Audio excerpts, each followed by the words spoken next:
Welcome back to the Schlocky Horror Picture Show and the second half of Horror Hotel, which was known as City of the Dead in its native England, but the USA changed its title to avoid confusion with Detroit and also removed 2 minutes of footage. Still, any excuse to discuss this excellent exercise in atmosphere is good enough for me.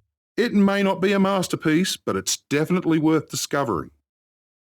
Horror Hotel has been compared to Alfred Hitchcock's Psycho due to some structural similarities. Both films begin by establishing an attractive young blonde as the main character, leading the audience to assume that she'll be the protagonist for the remainder of the story.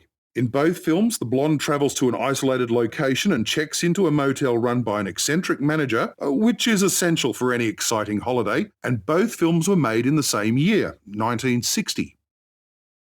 This was the very first horror film from the team of Milton Subotsky and Max Rosenberg, who would form Amicus and produce many deadly Homes and Garden titles, including Dr. Terror's House of Horrors, Torture Garden, The House That Dripped Blood, and The Shrubbery of Fear, which was quickly buried. Shrubbery of Fear? Tonight's director, John Llewellyn Moxey, went on to direct Kolchak the Night Stalker in 1973. Written by Richard Matheson and produced by Dan Curtis, The Night Stalker became the most watched made-for-TV movie until Elvis the movie, directed by my old friend John Carpenter. I've decided not to talk about Christopher Lee tonight, as we've had a bit of a falling out since the Guinness Book of World Records credited him with the most film roles ever, when both he and I know full well that John Carradine has at least 100 more. What a complete dooku. So I'll talk about the rest of the cast instead.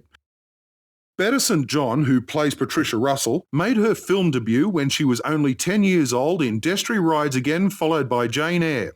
I'm not calling a horse race, those are two different films. She then went to work in the Rogers and Hammerstein sweatshop, starring on stage in Carousel and South Pacific, after which she appeared in The Robe, Dream Wife, All the Brothers Were Valiant, The Law vs. Billy the Kid, The Student Prince, and a couple of Tarzan flicks.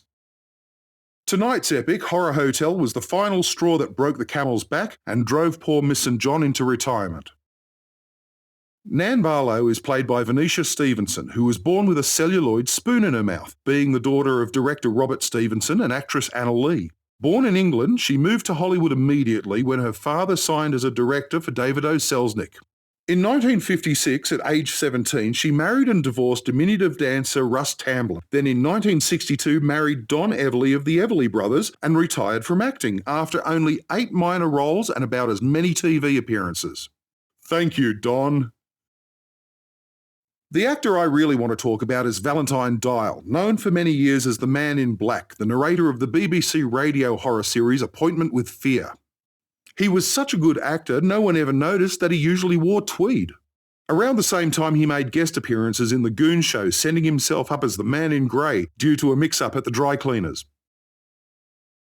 Later, he could be seen as the sinister caretaker of Hill House in the Robert Wise film The Haunting, and heard in the radio album, television semaphore and wax roll versions of The Hitchhiker's Guide to the Galaxy. He also had the opportunity to put words into Woody Allen's mouth in the chaotic mess known as Casino Royale, but he spent his last years wearing a dead crow on his head as the Black Guardian in many a Doctor Who story, including The Armageddon Factor, Mordrin Undead, Terminus, and Enlightenment, not to mention the Blake 7 episode City at the Edge of the World. Oh dear, I just mentioned Blake 7, didn't I? I promise it won't happen again. Let's get back to Horror Hotel before Terry Nation sues me.